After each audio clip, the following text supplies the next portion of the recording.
Hello and good evening. We've just finished watching episode 11 of Survivor 49 titled Cherry on Top. But here on Super Mater Brothers Podcasting, we're just getting warmed up. Whether you're joining us live on YouTube, Twitch, or Facebook, or catching us on the audio version wherever you get your podcasts. This was the 5th merge episode, and the game has shifted from 7 to 6 castaways, and the end game is in sight. Every move matters, every alliance is tested, and every blindside leaves a scar. Now, here's the guy who watched the game go into overdrive. It's the final 6 fight for position. I'm your host, Dave Mater, and it's a smaller team here tonight, but a power team coming in here. He's here for the competitions, the chaos, and the clutch performances. If it's a challenge, he's already ranking it. If it's a flop, he's calling it out. It's Josh Foster. Never leaving my commander-in-chief high and dry. I'll tell you that right now. Thank you, Josh. I'm glad to have you with us. As we knew Jason wouldn't be here tonight, but Becky and Jamil had to cancel somewhat last minute. I hope everything's okay. We're gonna try our best, Dave, throughout this podcast to channel Jamil, Becky, and Jason, and let's try to have a moment. What would Jason say? What would Jamil say? Because then it's not going to be. That's the point. It's not going to be good. And that's the point, right? Because I'm going to be in a thought. I'm going to be like, and I know Jamil's going to disagree with me on this. And no, they're here in spirit, and that's all I'm trying to say, right? So it's good. Yes, and we are missing them this week, but Josh, we'll have to just get this figured out as we proceed here. You and I, we've talked Survivor, just you and I before, so this will be nice and intimate. We're folks, we're gonna go all the way back to season 1 tonight. We're going all the way back to the beginning. It all started when Jeff Probst was 20 years younger and a little more energetic, and he didn't have as much control over the show. No, I'm kidding. Well, that's true. Come on in, guys. Yeah, they're back in the old coming on in guys days of Jeff Probst, not the new era Jeff Probst that we have now. Grandpa Jeff, as I like to think of him in this era. Yeah, I don't think Uncle Jeff is doing him justice. He's more like you said, Grandpa Jeff at this point, right? But yeah. It's at least funny great because uncle. Well, and especially too when they do 50 next season, he's going to be the same age as half the cast, because it's going to be all of those older vets and stuff, right? So who's on? Is Boston Rob on this next season? No. I think if again, I'm not so familiar with especially with the ages and stuff, but I know we know the big ones like Ozzy, Coach, what's it called? See, I can't even there's some that are escaping me. This is how I fail, folks. I just because my Survivor knowledge is not as fruitful as Dave's. Well, I also have the power of the internet here. Colby, I think I remember seeing. I don't know his name. There's the one guy. He's big into. He's a TV writer, actor, whatever his name is. And there's one from Survivor. I think not one, is it? I think they're first five Survivor, something like that. I can't remember her name. I was kind of I'm so on this. Well, I know this is a Survivor 49 podcast, but while we're on the subject of Survivor 50, I was back to Jeff, Uncle Jeff being mistaken for Grandpa Jeff. Now Jeff Probst, he is 64 years old at this time. Now we have a few people next season in their 50s, including a Coach who is 53, 54. We got Sari, 54 years old. I thought of Sari. I just wasn't sure if she was in it because, the last time, if people watched, she was on Big Brother, right? Which was, I think, 2 seasons ago. I think 2 years ago, yeah. 2 seasons ago, with her son or whatever, right? I think it was his name Brandon. I think. Jared. Jared's. Yeah. I can't. Yeah. Too many names. Yeah. We also have Chrissy, who's 54, from Heroes versus Healers and Hustlers, and what else we got? There's also Mike White, who is 54 years old as well. That's who I was thinking, Mike White, yeah. Mike White is 10 years younger than Jeff Probst. That's kind of surprising for some reason. I think Colby's in it too, I think, right? Colby's 51. Yeah, he's a little younger than a couple of those other people, but only slightly. Yeah, so only slightly. So Only it's slightly, more like the like youngest person next season. Well, we'll see from 49 goes on there, but if my prediction comes true and Rizzo is one of these people that is going to be part of next season, I think he'll for sure be the youngest. yeah, well, he's going to be half the age pretty much because I think he's like 23, 24, I think he is or something like that. Like I think he's pretty young. He's super young. He might even be younger than that. Yeah, I know he's early 20s. He was this was a really going like, good transition here to 49. Like this was a really wide range of cast ages because I found in the past like it was a lot of like 20 to early 30-year-olds, like kind of top heavy, and then there was like 3 maybe kind of 40s, and like no 50s kind of thing. Right? I think that's kind of been every once in a while you get. In this season, there was Matt who was 52. 52, yeah. So Nate was in his 40s, and then what's her name? Christina is only 35, but she seems much older. No, not Christina. What's her name? Who thought she was running everything? At the beginning, I just can't remember her. Lynn? No, not Lynn. I can't remember. I got to look at the. See, it's been so many weeks now. Annie. Yeah. See, I can't even keep track. Annie's only 49. But yeah, but again, so more so like if it's like Coach or Ozzy, talking to Jeff, it's going to be like Brother Jeff, Big Brother Jeff. Big Brother Jeff. No, not quite uncle material for them. Okay, but we got to get back on track, Josh. We got to get back to 49. This episode, cherry on top, episode 11. Spoilers, of course, if you haven't watched the episode and we are up to this point, as Yellow Sophie Segretti is the one who gets voted out in this episode. How did you feel about that? What was your reaction to Sophie getting voted out here? And I guess Savannah was the next best option. Yeah, I thought it was really interesting because we've seen that, in the last few seasons, especially like when you start winning immunities and piling those up, like you don't make it very far, right? Like it's become a very much like, yeah, it's always been target on your back. But a personality and kind of clashing of heads also played a big part in previous years. But I've noticed that in earlier seasons, I mean, but now it's more so like there's no really alliances. It's really about like, who's the biggest, kind of competition threat. Who do I not want to be sitting next to at the end? Yeah, I think is a primary importance here.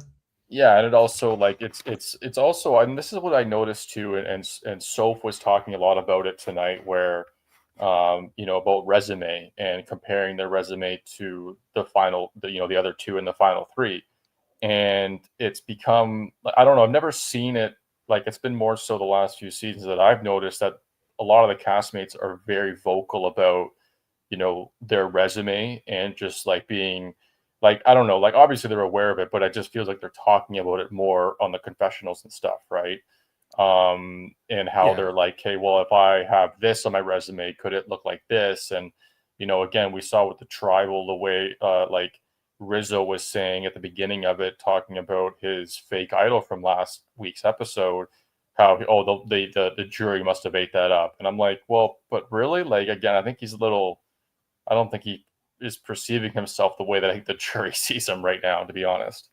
Yeah, I'm not sure what Rizzo thinks. I think he's just going to make this impassioned speech. What his plan is to the end. I agree with you that when you rack up these individual immunity wins, obviously it's putting a target on your back. But as Jeff Probst made the case here in Tribal, like only 3 people of this like group of this merged tribe have one individual immunity: Steven, Savannah, and Yellow Sophie. And like between, I guess, the 9 immunities they've had or something like that, right? I guess there was the one where there was the double with Stephen and Savannah both winning that particular episode. But but Savannah is less. It's not just the individual immunity wins. It's like, are you likable? Are you considered somebody who can make a really good pitch to the jury at the end? And Yellow Sophie Segretti, she had both going against her here. Right? Like she just made this big move to get out Jawan. Like she flipped on, and worked with Rizzo and Savannah and Soph in the previous episode, which was kind of what all the aftermath at the beginning of this episode was. Sage taking it very hard. And ultimately, like Sage was, she had been planning to get out Savannah for a long time. Christina wanted to get Savannah for a long time, but they both end up voting to get Sophie out here instead, because I think they're like, well, but maybe we don't like Savannah personally, or for whatever reason we clash with her on this and that. But like right now, if I want to win $1 million, like, do I want to sit next to Sophie at the end or Savannah? I would much rather sit next to Savannah. Well, and this is probably part of the issue about we keep talking about every episode about how we're not seeing conversations, because they have emphasized showing them talk about, especially Sage, getting out Savannah, and to a little bit lesser extent Rizzo, for a lot of weeks now, and it still has not come to fruition. But like you said, Dave, like, it definitely plays a part to who you're sitting against, not only for your resume, but are you likable, right? When I talked about like clashing and stuff when it came to votes, I wasn't speaking of the final three, right? I was more so in the moment kind of thing, right? Because Sage was very, like, that was her thing tonight. Like, she was very, like, it was more emotional, her vote, getting back at Sophie, right? But you're looking at it kind of on two fronts, and Savannah and Christina are kind of two examples of of the same coin about who you want at the end. On one hand, Savannah may not be likable to the jury, and Christina doesn't really have anything going for her resume wise, whether it's wins, vote, not using the immunity idol correctly, right? So, you want those, people at the end with you to not compete, right? And we didn't see that, like, last season. That wasn't the case. Last season it was like a very strong four, and we kind of came to the conclusion like it was two pairs, and only if whoever was not in the pair in the final three was gonna have the best case to win it. This season it's like who am I going to carry along to the end, essentially. So it's a very strong contrast to last season. Yeah, I'm with you a little bit on that. However, like, I agree. To me, like, Christina is the player here in the final seven, now in the final six. Then I'm just like, what is your plan, Christina, to win? And I'm pretty much convinced she doesn't have one. She's a very emotional player, different than Sage, who's also an emotional player. But Sage has got more agency. Sage is got a bit more of she seems to be playing the game. Christina is all damage control and sort of impersonal and sort of, we saw how she was kind of expressing her strong dislike for Savannah at the tribal council tonight. Like, it was more like personal, like it wasn't game related. It was, but also, just not, like you said, like there's, like, she hasn't really talked about, how, like, again, with her idol, she was like, oh, this would be good if I did it this way and this way. And like, that was her only kind of move to make, and didn't work out. So now what does she have? Like nothing. She's like basically hoping Steven is going to take her to the end and she comes second. That seems to be her game plan at the moment. Like, maybe she's going to cut Steven or something, but like that would require. What's her occupation again? Do you remember?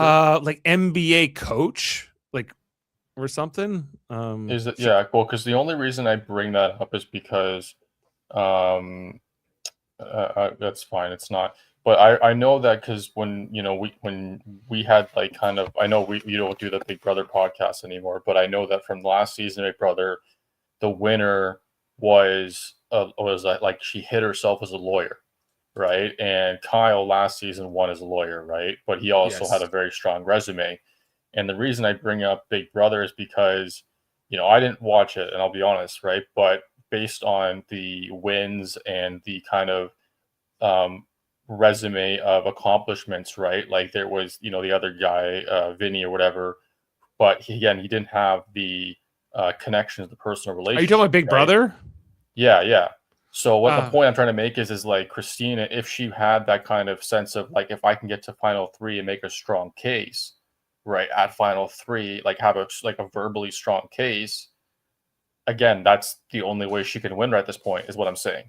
but she doesn't have that, is what I'm saying. Like, this is what Yeah, I'm saying. but That's like the what only. I guess it comes down to the question of like what do we think you need to win at the end, right? Like I guess, is it coming down to how many individual immunities you had?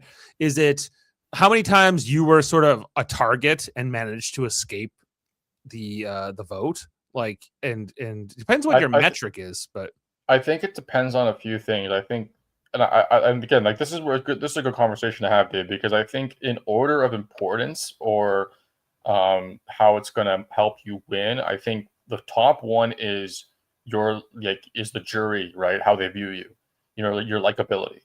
I think that's number one, right? Because like they're the ones that can decide your fate, right? So if you burn them, like, that could severely, diminish your chances, yeah, right? I think the word like might be the wrong word sometimes. It depends on the individual and the particular juror, but I think it's respect more than Prefer, it is than prefer, respect. Yeah, yeah, okay, yeah, because you are going up against other people, right? So maybe not like you're like kind of like the lesser of other evils, if you like, that's another who extreme way. That's the other. I wanted to win $1 million. I'm not going to get to win $1 million. If it's not me, I'd rather this person win the $1 million. Be the Yeah, one that said like, who won your season? I want to say this person won my season, yeah, and not this other person, but yeah, who but I think again, so like, I guess preferably with the winner be the winner. I think two is, I think verbally having a strong case, right, is a little more important than having the resume. Because if you have the resume, like, if you have wins, but like you can't verbally say like, I went about it this way, I like it's I feel like it's a stronger case to say I was a part of this vote and I helped in this situation and I kind of navigated it this way, over yes. winning an immunity challenge, right? And that would be like the third, be the resume, right? And and then on totality, like, I think also, like, who you're going against as well is important as well, right? They're all different kind of gauges, and it all depends on your season. Again, we saw last season the two most important things was who you were sitting with at the end in the final three, and how did you present your case, right? Those were the two kind of main factors I felt that got Kyle won, right? This season, it's about, I think, they're looking at it as immunity wins with how Sophie, as well as being on the right side of the vote all the time. So, but I think this season, based on who's left, it's going to be, who you're sitting with, and your verbal strong case to, like, to make it work, right? Because the likability, I think, is the most important. However, what we've seen in this season is that everybody, for some reason, likes each other or respects each Well, other. except for Savannah, maybe. I think that being she's kind of a polarizing figure for some of these fellow castaways. Christina and Sage seem to have their they don't like her personally. Yeah. And so there's that. So like on that standpoint, you would want to sit next to her at the end. Like on the other hand, you might respect Savannah as just somebody who fought for every vote, was often on the back foot, often was a target, and somehow managed to escape that over and over again. And so I think that some of the jurors could say, like, I might not like Savannah, but I respect Savannah.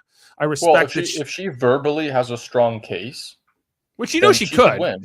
She can Yeah. definitely make a strong case. So like hypothetically, if it's like Savannah and Christina at the end, they might like Christina more, but they might want to vote for Savannah over Christina. Oh no, for sure. I think, again, like, yeah, it's again, it's not just one thing, is what I'm trying to say, right? But I think that, like, it's like I said, it's the jury's perception of you this season as well as your case. I don't And think necessarily it's about the resume. I think it's a little, it's all these things and Well, yet no, none it of these is, but things. I'm just saying, like, prioritizing. If I'm going to prioritize them, that's what I'm saying, right? Right.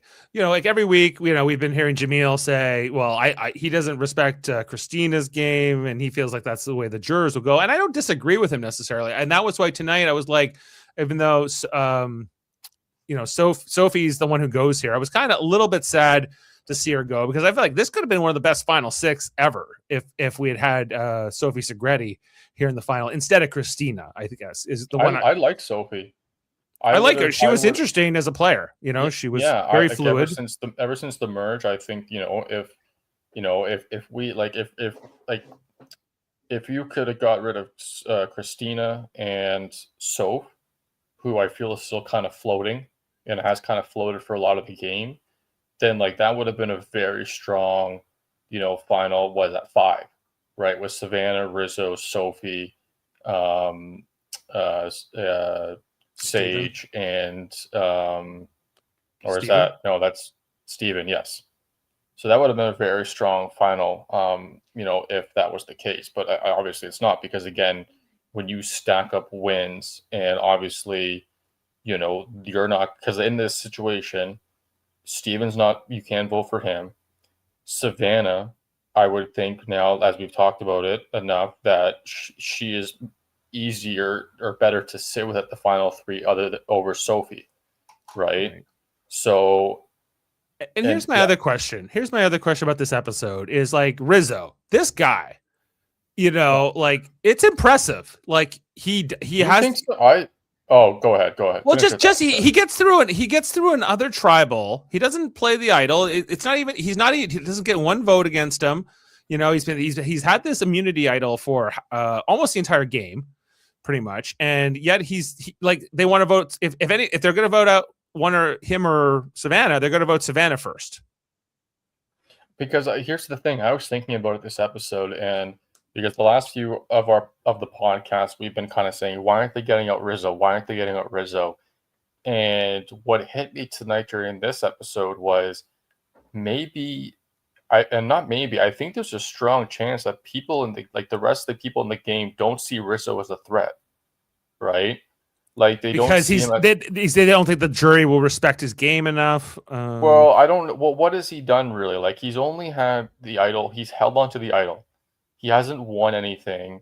He hasn't really, like, other than again, like with Savannah coming over to save his butt, like that didn't, like he didn't, like, I know that was a little bit, he worked a little bit of verbal magic there, but. Think back a couple episodes ago, a few tribals ago, where he was definitely being targeted and he managed to escape twice without having to play his idol. Yeah, again, I think it comes down to like he has not, like, I don't know, I feel like he's just not as big of a threat as people like us viewers think he is. Christina played an idol on Steven last episode and got no votes against either of them. I know, but Christina is not. Right. So I think that they'll look at Rizzo as somebody who was willing to roll the dice, willing to take chances, and managed to flip votes when he had no business flipping votes. I think Rizzo does have a case at the end. It may not be as strong as he has a case.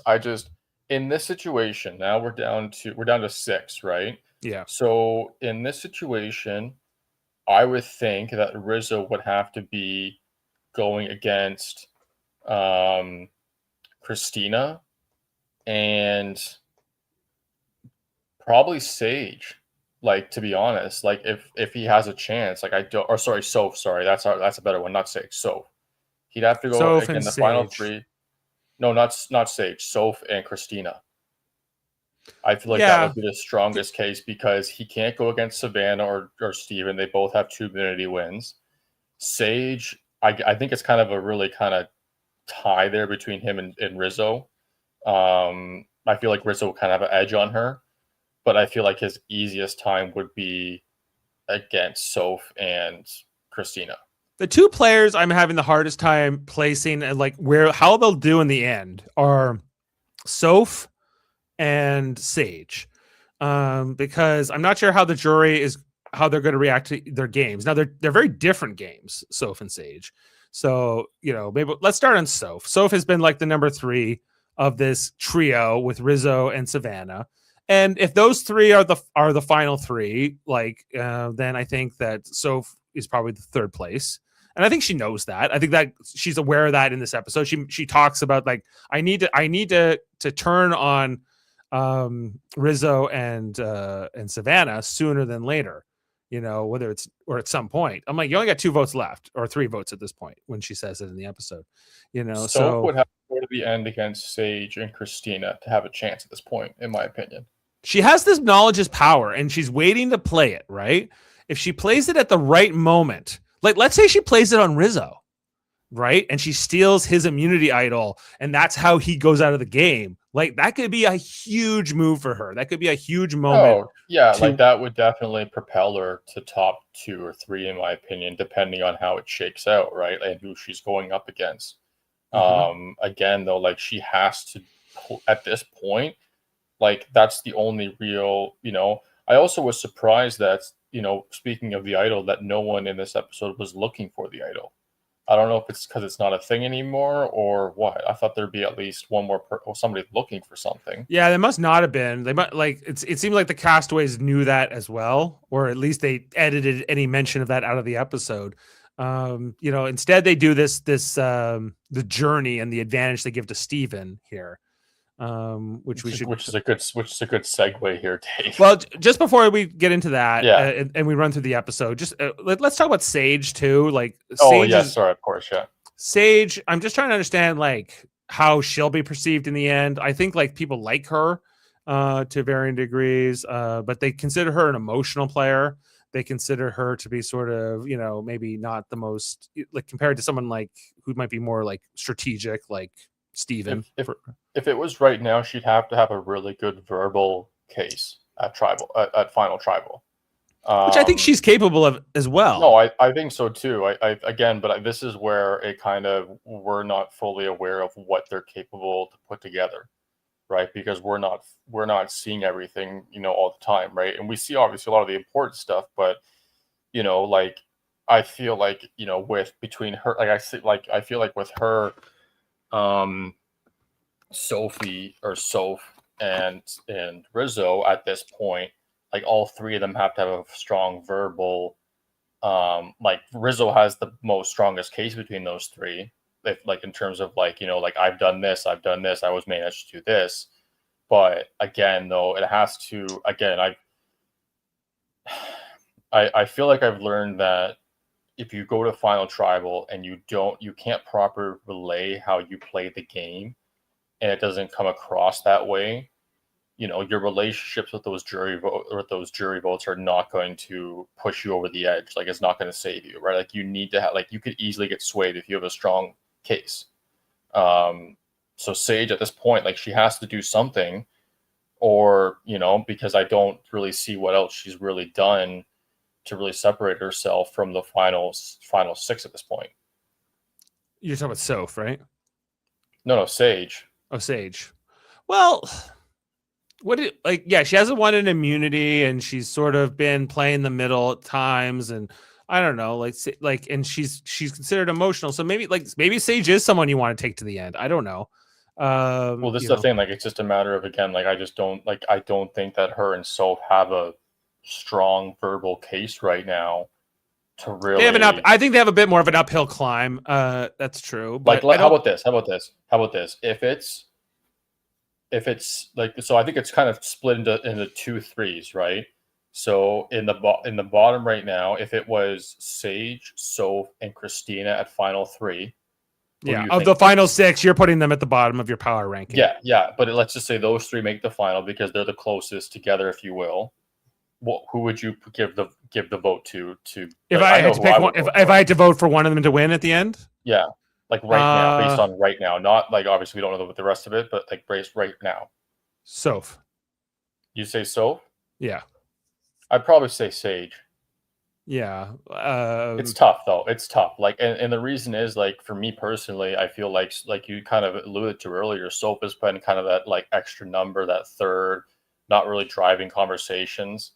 But she's a survivor. That's what I was gonna say. But she has had the toughest battle, though. That she's the only, like, she's the last person standing from the blue tribe. She was, after her tribe got decimated, like she did much better than Alex in comparison of like making herself useful to a new coalition, of embedding herself in with this new alliance. Like she picked up the pieces much better.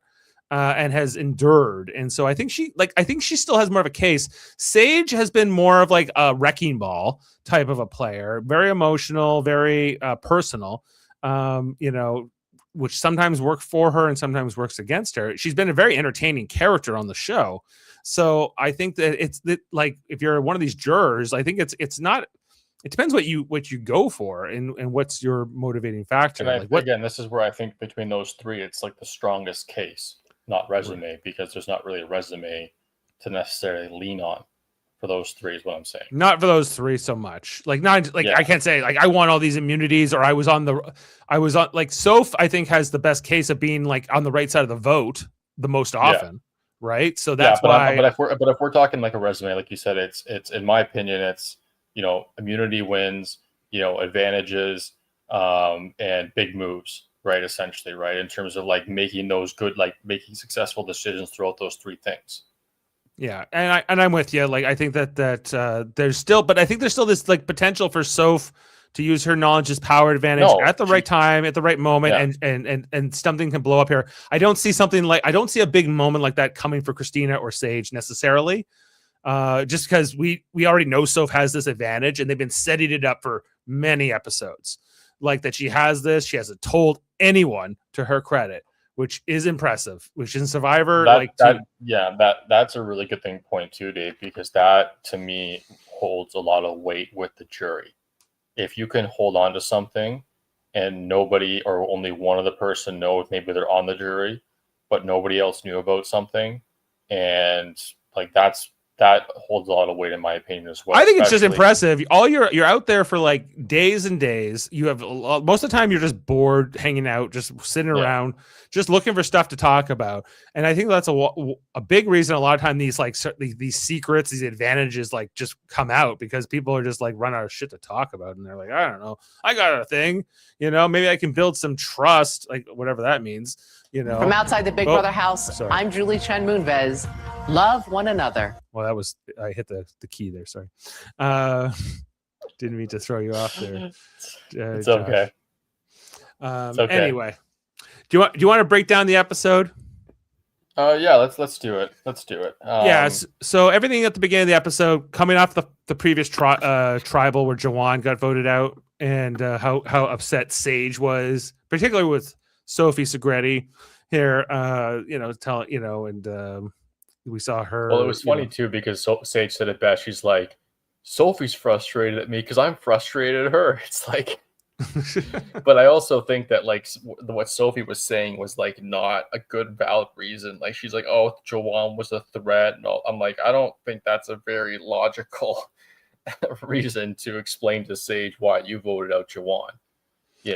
And why she got lied to and all these other things. And knowing that Sage really wants to get out Savannah here. And then this ultimately leads to Sage saying she wants revenge on Sophie, which is pretty much what will happen in this episode, right? She will choose not to vote for Savannah, even though she may dislike Savannah more, or she's been trying to, get her out for so long that she's like, no, I want to get back for Jawan here, and we saw Jawan had a very big moment at the very end of the episode on the jury there, where he was like, yes, Sage, and like, he was avenged, I suppose. But like they're playing the game from different perspectives, Sage and Sophie. Sophie, I didn't disagree with what she says. Like, we're playing for $1 million. I have to, I'm trying to be strategic here, but it's the wrong thing to say to Sage, who doesn't play on those rules per se. Right. And so she tries her best to make this pitch about Jawan being this threat, but why is Jawan a threat? Like that's what I'm saying. Like it wasn't a valid reason, in my opinion, to kind of mend the fence with Sage, to do damage control. Right. And, again, like I think this is a situation where Sophie was playing the middle and she chose wrong. I think Sophie should have she could have just targeted Sage next and say, I want to get Sage out. That might, and she might have been able to rally some support there, but trying to make things up here with Sophie and Sage, I just think it was a miscalculation on Sophie's part. Sophie, like they say it in the episode, like she has this confidence, but it kind of borders on arrogance, and I think that is correct here with Sophie. Like she knows who she is and she plays very confidently, but she was blind here. She got fooled in this tribal. Where everyone, even Christina, votes against her in this tribal. Hey, build the resume. Build a resume. How many times were you on the right side of the vote? At least one time, Christina can say. Again, this is where I think Sophie had a very strong chance going into tonight's episode if she was in final three, based on what she's done since the merge. Like nothing before the merge, because we know that we've talked about that already. Yeah. But and I did like her. I honestly like. I kind of, after last week's episode, because I locked in Sage. I think it was like 3 episodes ago. I think for 50, and I was like, last episode, I was like, Sophie's looking real strong. And Jason said, Jason, this is an opportunity for us to, like I said at the beginning of the episode, Jason has said it before, like Sophie was kind of like that, kind of lurking, like she had a really kind of lingering strong case to win it all this season, right? Maybe not like an obvious one, but she, like, you can't count her out, right? Can't count her out. And she was definitely a threat, and her threat level was rising with every vote, every episode, every immunity win, or every close immunity win.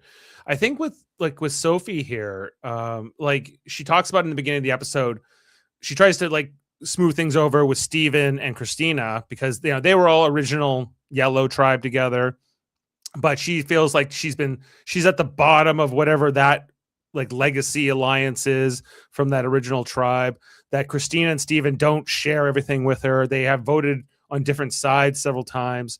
And so she doesn't have a lot of loyalty. So in essence, she kind of flipped over here to the side with, Savannah and Rizzo and Soph.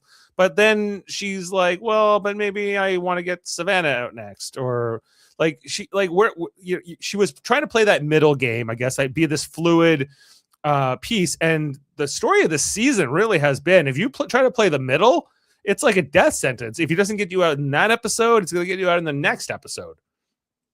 Yeah, like we saw it with Alex, we saw it with Sophie, Jawan, yeah, like it's Alex, yeah, like it has not worked out. Like I said, like I feel like if Sophie stuck with Jawan and Sage in the last episode, and they really targeted and got out either Soph or Savannah, then it would have been like, that would have been a much stronger play for her, I think, to be honest. I think that was the better decision. And obviously, like in hindsight, you can't really say that, now it's tough to say that now. Like it's easy to say that, now that we've seen this episode.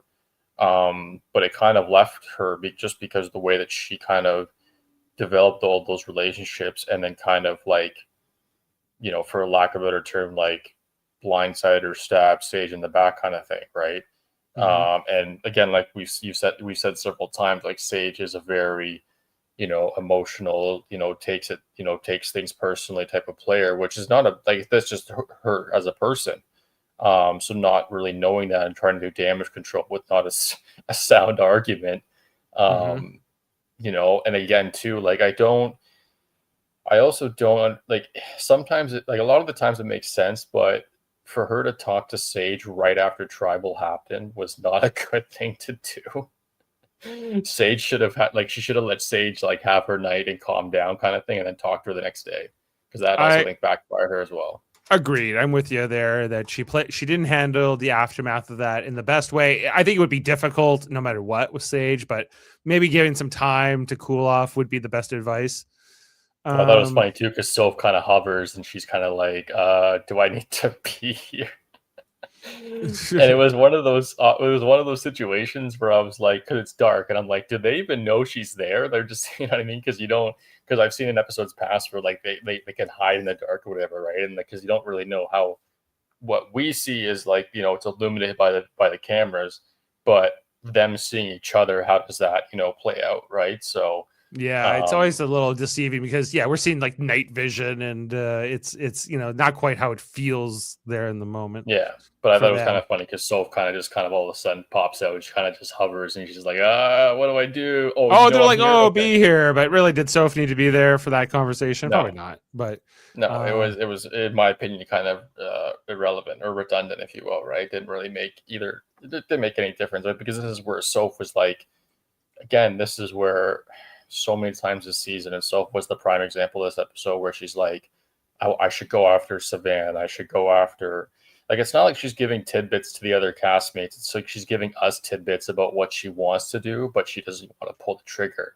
But like you said, I think that if she pulls the trigger with her knowledge is power at the right time, that could be absolutely like just like it'd be massive. The problem is, I think, is we've seen this in a lot of more recent Survivor seasons, is that when you make such a big move that this could potentially be too early, there's a longer time period that a target is on your back, right? So if she does it in a situation where, like now that Sophie's gone, let's just say she does it against Rizzo and Rizzo's gone. Well, then she only has to deal with Savannah. You know what I mean? So like that's a little bit of, I think, kind of but again, if she did it with like, again, like last episode, this episode or last, you know what I mean? Then she'd have Sophie and Savannah, right? So it's kind of like, okay, how am I going to get the backlash from who's still in the game? Like Sophie made that move last week, but she got the backlash from Sage and the rest of the, castmates tonight. Because there's Yeah. still two people. I think that Sophie just didn't really like. She was too confident, too arrogant in what the aftermath of this previous vote with Jawan was going to be. I want to get into the journey. You mentioned like, okay, yeah, they didn't re-hide Christina's idol or put it back, or if they did, like that wasn't mentioned in the episode. Instead, they send a boat here to give an opportunity to one of the final 7 to go on this journey, a strenuous journey, as it's mentioned here in the note. Now, everyone pretty much says, I don't want to go. I don't want to burn all these calories. I don't want to burn all this energy. And Steven, who feels like he's very vulnerable, and rightly so, he's like, he volunteers to go, and he doesn't really have to fight anybody for it. It was kind of crazy. What was it? Was it Sage was 50-50 and he was like, yeah, I need to do it. Well, there's a risk you lose your vote. They all know that.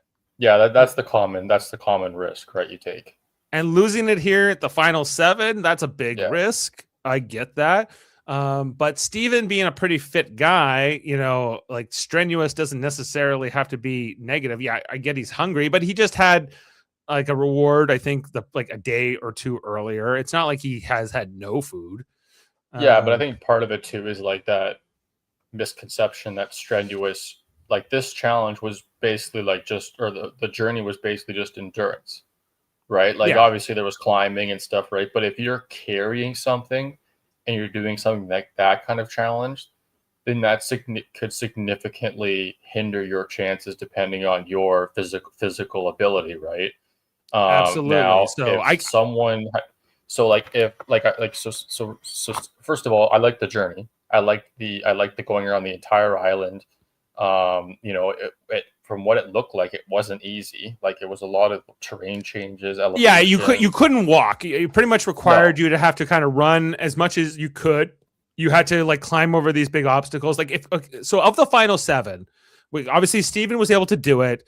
You had to get back in time before this pot would drop into the ocean. He kills it, in my opinion. I think he said it was so close. He was so. I don't think it was that close. I think he did it with based on the tide and where the bag was, because it would have to hit. There was a lot of room between the top of the bag and the post.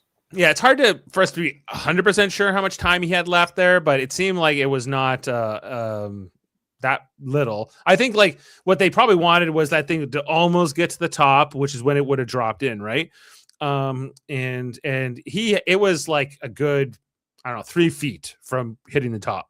Yeah, before it seemed like a lot, right? So I think that but here's the thing, like out of all of those 7, he definitely had the best chance to have, like, if they all did it, he would have had the best time. Right. But who would not have been able to do it? Probably Christina. I feel like Savannah and Soph may have a problem. And the reason I say Savannah and Soph is honestly because of some of the obstacles that he had to take over, right? In terms of like the heights differences and stuff. Like Steven was like jumping. He was like, like leaping across some of these, like terrains and stuff, right? Some of the rocks and stuff, right? Yeah. So I feel like it's not like they couldn't do it. I felt like could have been harder for someone like Soph and Savannah, who are smaller, to get it done. Yeah. I think Savannah would have done better than Soph. Oh yeah, I think so too. I'm just saying like that. Rizzo, I think like he doesn't look like he has a lot of. I think they all would have had a difficult time. Don't get me wrong. Sage and Sophie, I think, are the other ones to talk about here. I think they could have done it, but I think Sophie, who gets voted out in this episode, I think she definitely could have done it. Yeah, I think so too. Yeah. Like I was looking at her, and she gives this testimonial before when they're before the journey, like, oh well, we're 20 days out here, and we got to be very careful about how many calories we use up.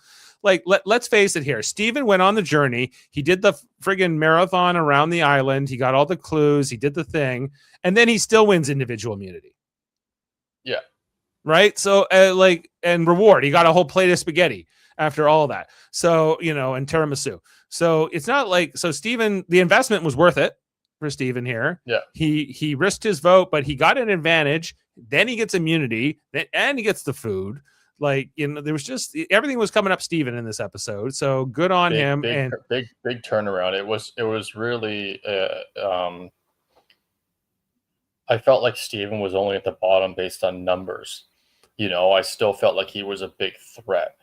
I think he's the threat, and I think he's still a threat. I think that he's a very likable guy. He's good at stuff. He's won 3 immunities already. He's like two now, but still, there's only 2. Okay, but yeah, it was 2 across the 3 of them. That was what Jeff said. Oh, okay, 2 immunities, but like Steven's in the final 3. Like he's got a very good shot to win this. Like I think only. Yeah. Rizzo is potentially going to compete with him at the end, and maybe Sage or maybe Savannah. I won't. I know. I was going to say Savannah, but then based on immunity wins, but I think not. But based on likability, probably not. Yeah. And I think Steven's. I mean, their stories are very different, right? So it's hard to compare, right? But I mean, Steven again, like if he plays, because so he gets a block vote, which I thought was a great reward or advantage to receive at this point in the game. Yeah. When he goes back to camp and Rizzo very confidently said, "I know you have a steal a vote." Right, which is not. It's a close guess, but it is an important distinction. It's a different thing. Yeah. To block a vote, steal a vote. A block is obviously one less vote versus Steven gets to compete against versus Steven getting an extra vote, right? Right, which changes the dynamics.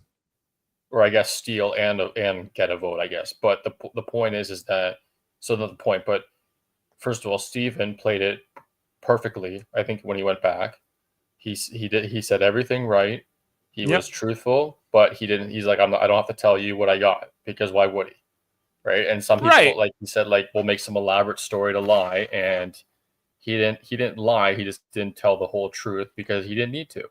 He played it so well that if I were them, I would go, damn, Steven, you're only digging yourself a bigger hole here because you're doing everything perfect.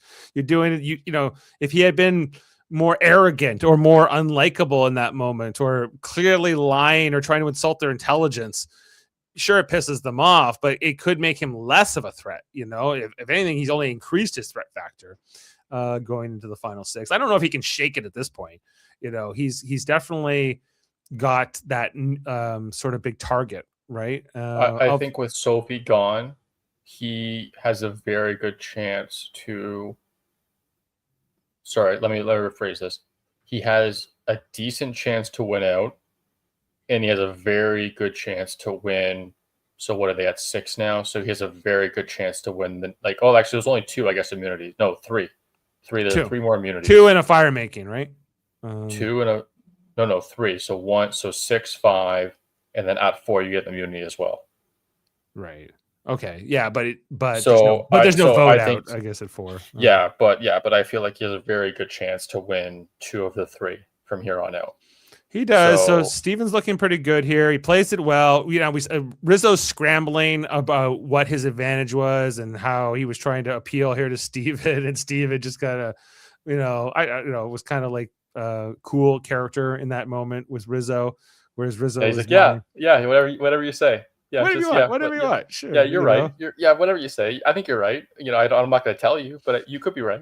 Yeah, and we see in the preview for the next episode that like it's kind of becoming Rizzo versus Steven, maybe is the kind of theme of next episode. And maybe there can only be one of these last man standing could be the Yeah, I'm theme. wondering if next episode must be the way that they said it and they kind of like showed it was I think next episode would be letters.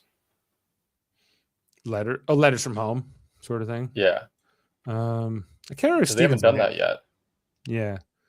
I don't They think have he not is done that yet. I don't think he is married, but if it's 6, then presumably they would do 3. I don't know. Usually it's an odd number. It's not like 50-50. But I don't think they would do 2. That doesn't seem very realistic at all. Does it tell me if he's And single? they can't wait till 5. They always do letters. There's no way they can't do letters. I can't. So it's possible to tell if, like in Big Brother, they always tell you if they're single or not, but not in Survivor all the time. Single. Oh, okay. Yeah, but again, like I think that it's going to be letters next episode as their reward. So that I think was the reaction I think that they were looking at. I mean, I don't really know what else it could be at this point in the game. Yeah, I will look at the preview and we'll speculate more about that. But yeah, so I also just want to talk about the immunity challenge that we saw. And it was a reward challenge. It was both in this episode. I was watching with my mother-in-law. So, did you like this challenge, Foster? I like that it was different. They finally innovated on something and they took a concept with like usually it's like the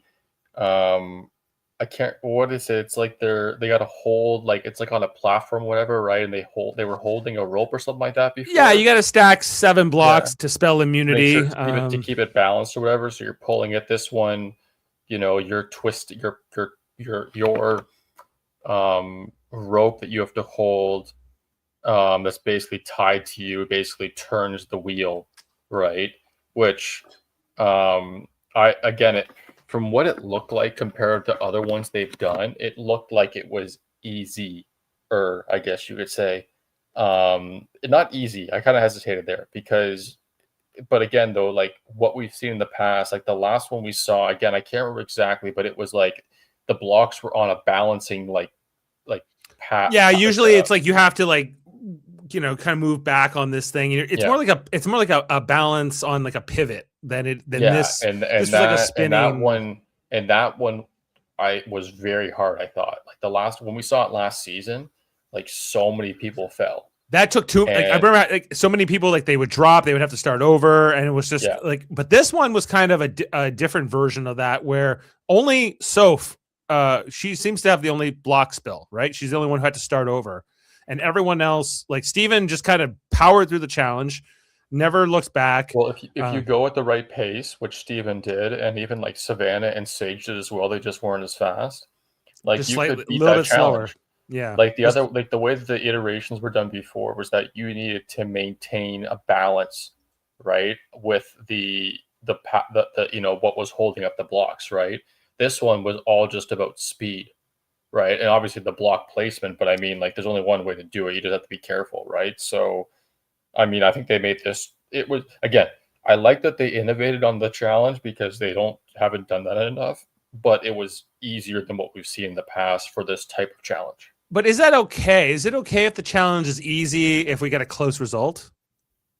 Yeah, like I'm okay with it. The thing is like it's maybe what we saw last season, like because so many people fell, like how long did that actually take? Probably like an hour.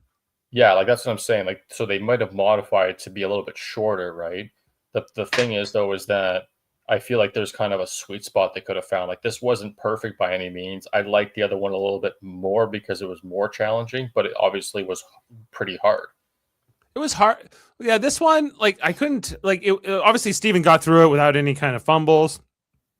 It didn't seem super easy. Like it seemed like the blocks were not necessarily uniform They were all No, there kind of. wasn't, and no, I feel like that little circle disc was not super flat. Like there was a little bit of a curvature on it, a little bit the way it looked. And maybe, like who knows how much like Steven's platform compared to Sage's or any of the other contestants who like, they draw for spots, and maybe Steven just got the best spot, and that Yeah, maybe we don't contributed to again, his but win. but his pace was really good though. It was. And so again, I feel like again, based on the one they did this season and the one they did last season, I feel like you could take some elements for both to find a sweet spot. Because I felt like, this was maybe too easy based on how quickly it was done, like seamless without like only one person falling. But then again, if you're comparing it to the other iteration last season, it was a lot harder, right? So I mean, again, I'm just happy they tried something new. That was the big thing for me. I took away from it, and plus the reward, pasta, fire, like love it. It's great.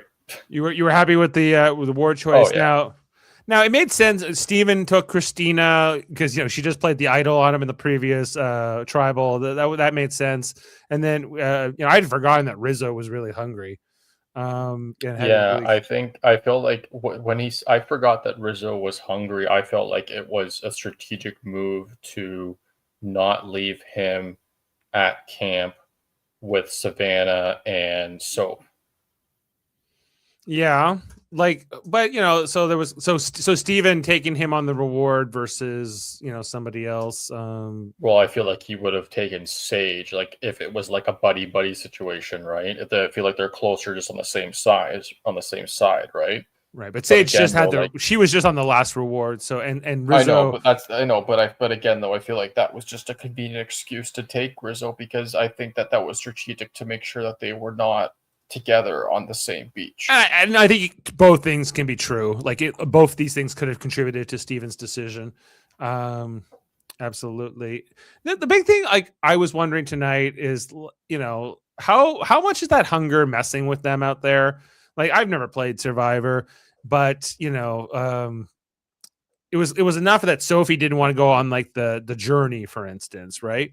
But on the other hand, they kind of have like unlimited coconuts and they have some level of rice, and if they I've never seen them so vocal about how drained they are this season.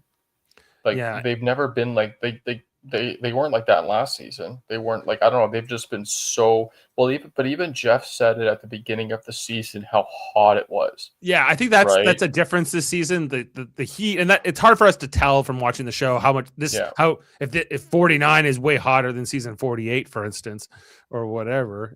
We don't really necessarily. Well, see again, but it's been like Jeff mentioning that. I've never heard him mention that before in terms of the weather conditions, and also too, like, but again, they've been also very vocal about how again drained they've been.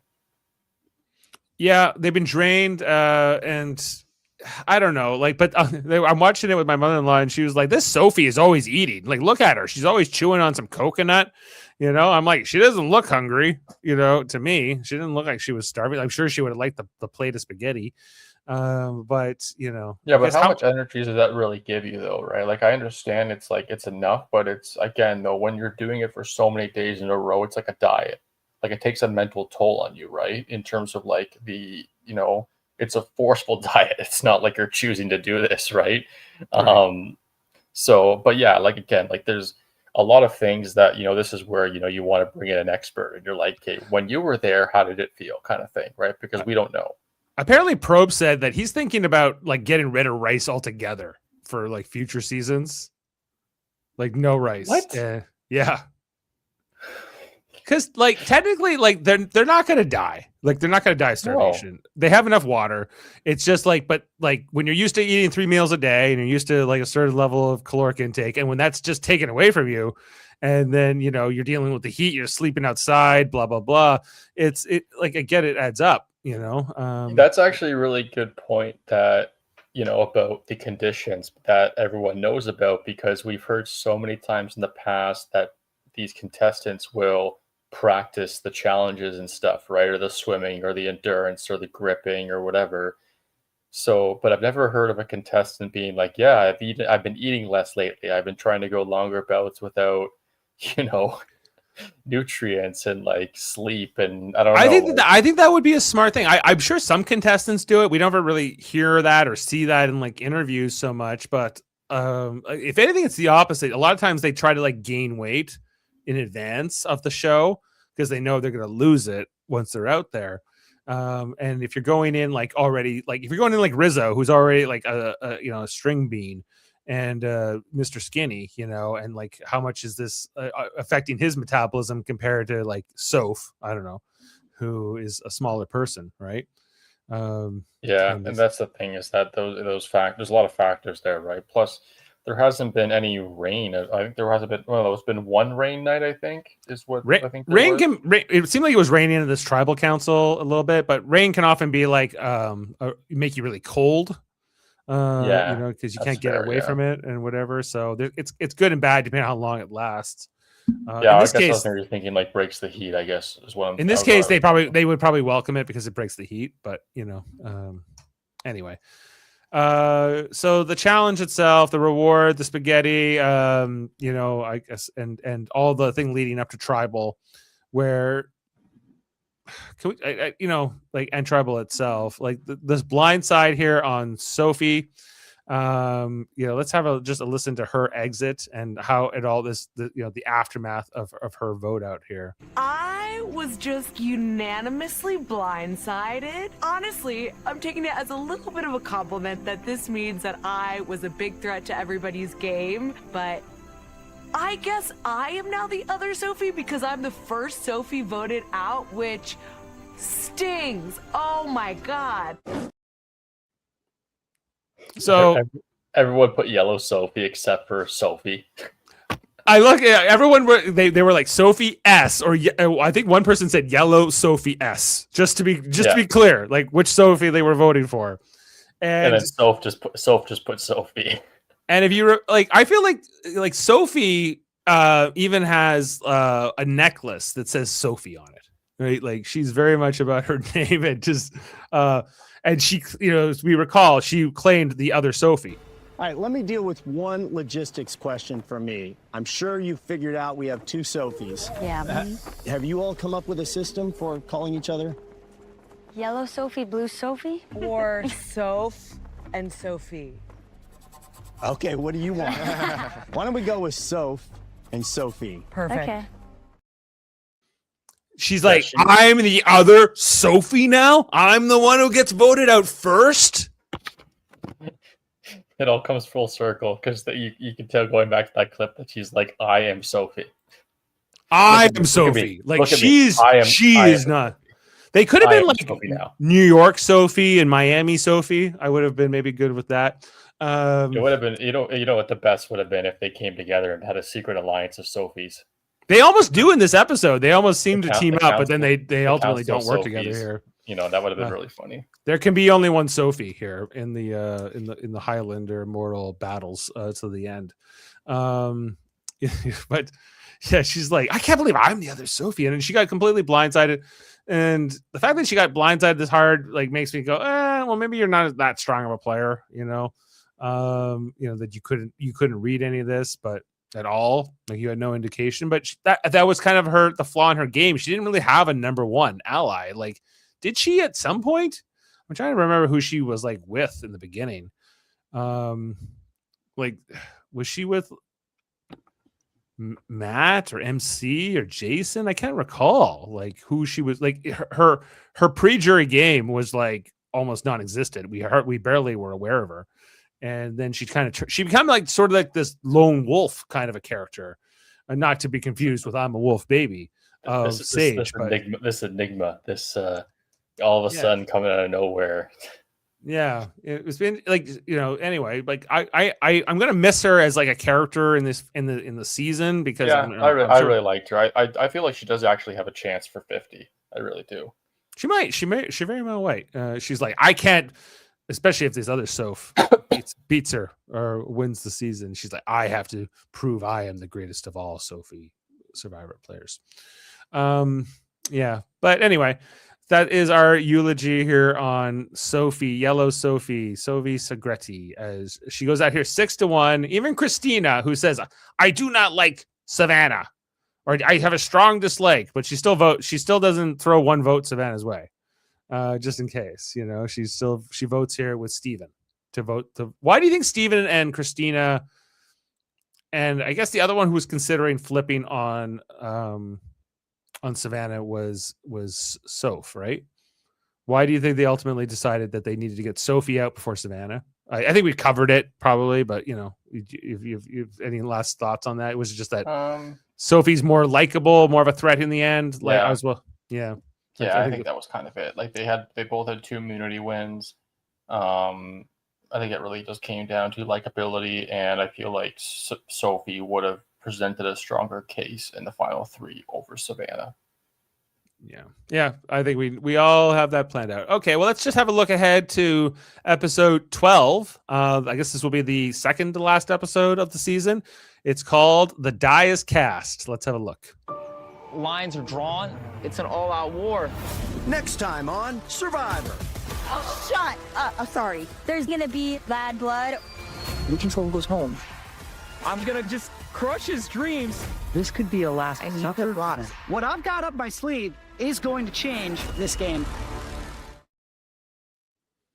Yeah, the tier in Sage's eye pretty much tells me it's the bad blood. Like that's 100% letters.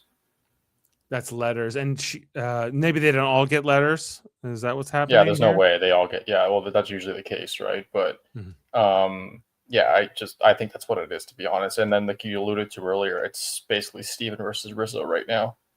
That's how it feels like. That will be like the theme of the next episode. Like they talk about the Last Supper, and we get to decide who comes out. He's making the L symbol to Savannah.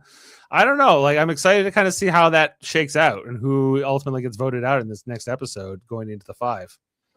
But speaking of, but we need to get here. So, but we should talk about who. Like my 50 picks are locked in for a while now, Dave. Oh so yeah, let's. have you? Yeah, you've already locked. You're locked in with. I've like locked in for like 8 weeks. I don't even know. Like it's just. It's been a while. Jake, you have Jake and Sage still locked down.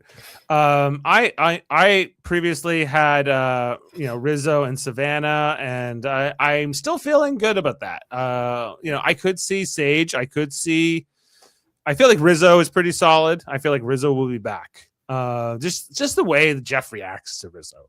There's just something there that I'm just like Go ahead. Well, I guess like who's that other contestant that Jeff is really going to admire, I guess is the question. Is it Savannah? Maybe not. Could it be Yellow Sophie? Maybe. I could see him wanting to bring Sage back and again, just because she is so emotional, and she would be an interesting player to throw into a mix of veterans who would play by different rules potentially, Yeah. So I'm going to leave it as Savannah, but I feel like Sage is a possibility. Jamil, we're going to assume that Becky, Jamil, and Jason. Well, Jason was locked in with Rizzo and Savannah himself. Becky previously had said Rizzo and Savannah, and Jamil was Sage and Rizzo, or Rizzo and Sage, I guess. So, it seems like Rizzo is very much a common theme. Do you feel like Jake still got a shot? I mean, it's slimmer. I'd like, to be honest, based on the cast, I'd like to see him. But I mean, if we're talking about the final 2 guys right now, I prefer to see Steven over Rizzo. Because I just feel like he'd be better competitive wise. Rizzo's more of a character, but I'd rather see someone who's more competing wise. So yeah, I'd rather see a character than a competitor, I guess, but we're looking for different things. Depends. Yeah, and I guess you have to stack up against the other, contestants and just see like what. That's the other thing too, like with, this final 2, like going into 50, it's like how do they kind of complement the rest of the cast, right? Well, absolutely. Like we know Ozzy's going to be on this next season. Like we know he's an amazing competitor in challenges. Like I don't know, like who is going to compete with him if they let Ozzy get to the end. Oh, I guess Jonathan could be one who could potentially. Well, they're also older too, right? Like that does take a little bit in consideration because they're not as like again like the mental that you can't teach that, but like when they're that old, depending on the challenge, like it doesn't mean they're gonna there's no way that they're exactly the way they were. I would presume though, based on those older contestants, that they've trained for 50, right, to be in shape for it. Yeah, like, I know Ozzy is older than he was last time he played, but I think you can always count on him to be good at things. He's only 43, Ozzy. He's like the same age as me, basically. That's actually not that. Yeah, that's not that old, actually. Like in terms of like all of the Survivor ages, I thought he was older. So, I mean, if he's in good shape, then yeah, like he'd be really, really hard. But I guess he'd be also a big target. Yeah, just looking at like Joe will be a competitor. I think you can count on that. I think Genevieve is a competitor. D obviously is very good at challenges. Kyle, he can pull one out. Jonathan is definitely a threat there in that standpoint. So it depends on what they think they need. Are they going to want somebody like a Steven? Like I think Steven could be interesting. Absolutely, he would be a fine addition to 50, but I think Rizzo is more of like the type, and especially if they want someone younger, which they don't really have right now on this cast. Like they have Charlie, who's Charlie Davis from Survivor 46, who's 27, and D's 28, but Rizzo's 25, so they have no one quite 25 years old, not quite that young. We'll see how it plays out. Anyway, were you surprised to find out that Sophie and Savannah are the same age? And they're only 31, so they're younger than you. Oh, yeah, that's interesting. Yeah, I didn't. I mean, that sounds about right for their age, like around that. But yeah, it's okay. Because they feel like they're as old as me, and I'm like 10 years older than you. Oh, I wouldn't have said that for either. I think I feel like 30s is kind of maybe mid 30s. It's more based on not how they look. It's partly that like it's more like their confidence, I guess, is more like typical of a little bit older. But but they, I think they've been around anyway. So, okay. Well, just to remind you, Foster, Team Dave in the draft, because I think Team Foster is long dead, right? Yeah. This is dead. Oh yeah. Long dead. But Team Dave has 2 of the final 6 here. Going into you've got a really strong chance. Like right now, like I said, like this top 3 are Steven, Savannah, and Rizzo. Yeah, I agree with you. And then I guess I put Soph as like the 4th place in that group. Yeah, and then I would probably say Sage. And then Sage, and then Christina. Well, I think, but Soph has a more clear chance with the knowledge is power to to upgrade her chances as well. Yeah, 100%. Okay, well, I think that's all there is to say about this episode, and where we are. Yeah, hey, we did it. So we'll be back for the Dias Cast episode 12. That will not be the finale though. We're going to one more after that. No, there's 13 episodes. Yeah, they just haven't announced what the name of the 13th episode. Oh yeah, 12 and 13. Sorry, yeah, I was just the way I was looking at my kind of tracker thing. Yeah, that makes okay. The math's up. Yeah, so I'm guessing. I guess that's going to air on December 17th, right before Christmas. So look out for that. We'll be back. And yeah, check out our other podcasts here on the channel, including, hey, did you see this one? Jason R. Phillips was on tonight with Stephen Waters. They're talking about Silent Night, Deadly Night Part 2, which I think is a travesty. They should be covering Part 1, which Stephen doesn't think is a very good movie. But I say that's the whole point. Anyway, also check out on Sunday, we'll be on for Trivial Debates, talking about Babylon 5. If you like Babylon 5, if you like guys arguing about Babylon 5, you can check that one out.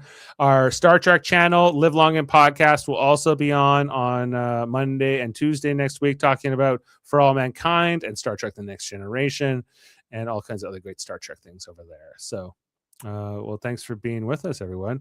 And I don't know, maybe we'll leave you with a video clip tonight, something random.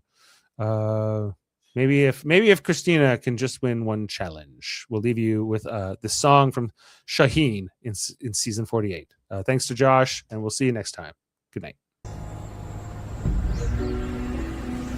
Win just one challenge. Make this game yours. It's the only sure way to survive one more night. Win just one challenge for fam and for friends. But if you can't win a challenge, Jeff puts out your light. Wow. Beam up some Star Trek content with Live Long and Podcast. A roundtable movie discussion with Hey, did you see this one? And take a peek into the darkness with Heard Noise, Must Investigate with Michael Chan. Watch us duke it out on trivial debates. And let's chat about TV with the Super Mater Brothers. It's all here on the United Federation of Podcasts.